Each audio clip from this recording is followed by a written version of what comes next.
இப்ப சொல்றாங்கல்ல, இதுக்கு முன்னாடி என்ன சொன்னாங்க? நோட்டா கட்சி.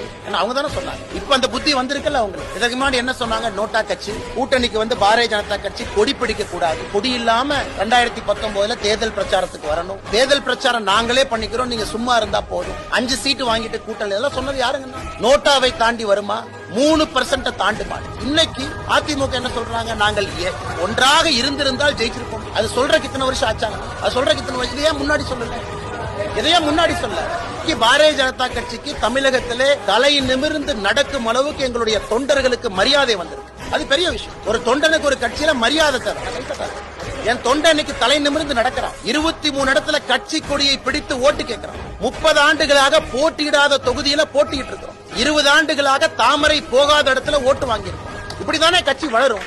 ஒரு கட்சி படிப்படியாகத்தான் வளர முடியும். எனக்கு கொடுத்திருக்கக்கூடிய வேலை இந்த கட்சியை வளர்ப்பதுதான் என் வேலை. இன்னொருத்தரோடு அனுசரியாக இருப்பது